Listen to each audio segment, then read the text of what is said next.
eh, Lea Jiménez, yo hablo de Lea porque es la persona con la que hablé, así que te pido disculpas, no hablé con José Alberto Alderete. Ahora, ella menciona, acá, ahí donde vos estaba ella, y menciona como ejemplos de situaciones que no están, digamos, dentro de esta matriz que vos estás explicando. Por ejemplo, el asunto IPS.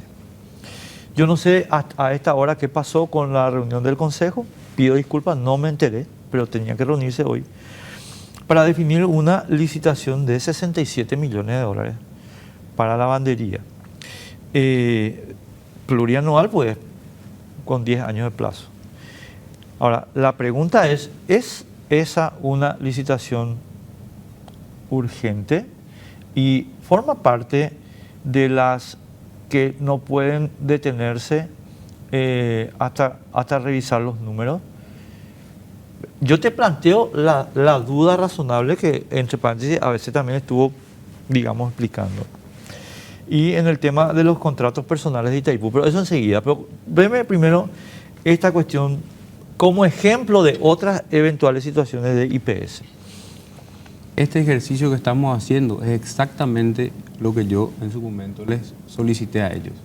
Díganos cuáles son las licitaciones que ustedes consideran no urgentes ni necesarias. Ellos no te mandaron todavía un documento como ese. Ningún documento. Entonces, nuevamente, nosotros no estamos cerrados a trabajar, porque de hecho, una vez que se emita el decreto, se van a establecer comités de transición en cada institución y los designados, una vez que el presidente Peña designe su gabinete, estas personas van a trabajar con las máximas autoridades de las distintas instituciones. Más allá de eso, nosotros como equipo de transición estamos abiertos a conversar sobre todas las licitaciones que ellos consideren con los afectados, para que ellos den su explicación y digan lo que vos acabas de mencionar. ¿Es urgente? ¿Es importante? ¿Y cuáles fueron las bases o los fundamentos que le llevaron a tomar esa decisión? Ahí te planteo un problema legal, legal. Perdóname que te interrumpa, Hernán, pero atendeme, yo me voy a poner un ratito en el lugar de Lea Jiménez. Y lo que pasa, en el ejemplo de IPS, ¿verdad? ¿Qué pasa si efectivamente se produce todo ese intercambio documental y hay un nivel de conversación razonablemente fluido, pero viene IPS y te dice, no, acá ya hay derechos adquiridos por la decisión que tomamos el martes 30, que reitero, yo no sé si se reunió o no se reunió, pido disculpas. El martes 30 nosotros otorgamos la licitación y por tanto el miércoles 31, donde vos te vas a reunir ya en virtud de un decreto con Lea, el beneficiario del contrato tiene derechos adquiridos. Entonces, si yo soy Lea Jiménez, te voy a decir, Hernán, ¿me estás jodiendo o no? Entiendo, no. Lo importante, Enrique, es tener en cuenta que hay que hacer una revisión de licitación por licitación y va a haber que evaluar caso por caso. Eso es lo que nosotros desde un principio sostuvimos y me reafirmo. Evidentemente, porque como vos sabés, todas estas licitaciones son parte de una planificación y de un cronograma que se lleva a cabo con meses de antelación. Esto no es algo que se decidió ahora o se hace a las apuradas. Esto tiene meses de planificación. Eso no significa que yo te estoy diciendo con esto, estoy de acuerdo con esa licitación o con otra licitación que se puedan decir que son innecesarias. Porque puede suceder eso, pero lo importante es que determinemos cuáles. A ver, voy a hacer un pequeño agregado al elemento. Bueno, nosotros esta mañana hablamos con Pablo Seix, el director de contrataciones, estimado amigo. Y Pablo nos dio medio, porque no quiero... hay cosas porque yo digo que de repente son temerarias, Hernán, entonces no le quiero expandir mi responsabilidad a nadie. Entonces Pablo dijo lo siguiente esta mañana en ABC Cardinal. Dijo, acá hay una fecha legalmente establecida en el dispositivo normativo de contrataciones públicas que es 28 de febrero. Y las licitaciones que se van a hacer durante el año tienen que estar listadas el 28 de febrero. Si hay alguna que se hace después y no está en esa lista, hay que revisar. Se hizo ya ese ejercicio Bueno, a esto que hizo referencia el director nacional de contrataciones públicas es lo que se llama el Programa Anual de Contrataciones, Sí. o más conocido como PACS, que la ley establece que el 28 de febrero es la fecha límite para presentar y entiendo que el 10 de marzo es la fecha límite para publicar.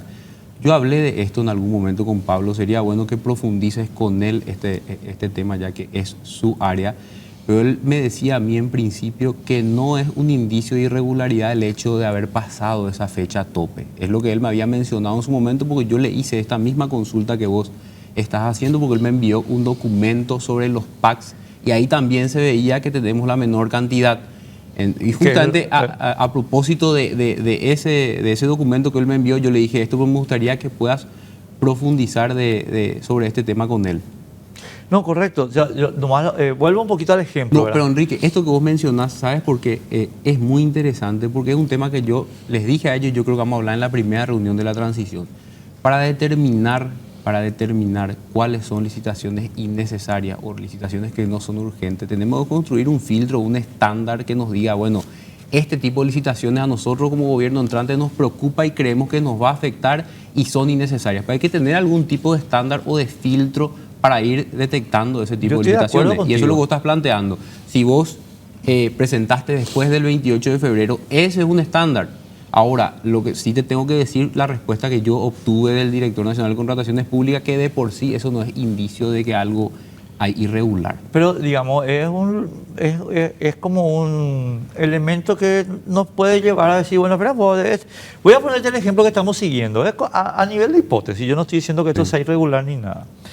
Lo que estoy diciendo, esta es una hipótesis que podemos usar como ejemplo. Que a mí me da idea, ¿verdad? O sea, no es que estoy sacando acá de ninguna parte. Entonces yo entro al equipo de transición y digo, está bien, ya que estamos todos de buena onda, tráiganme la fecha en la cual se convoca esta licitación de IPS.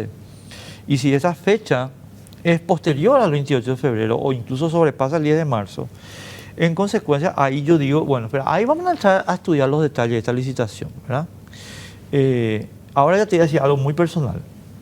Yo no entiendo por qué hay que tercerizar un servicio para el cual hay instalación, ¿cómo se dice eso? Capacidad instalada de IPS.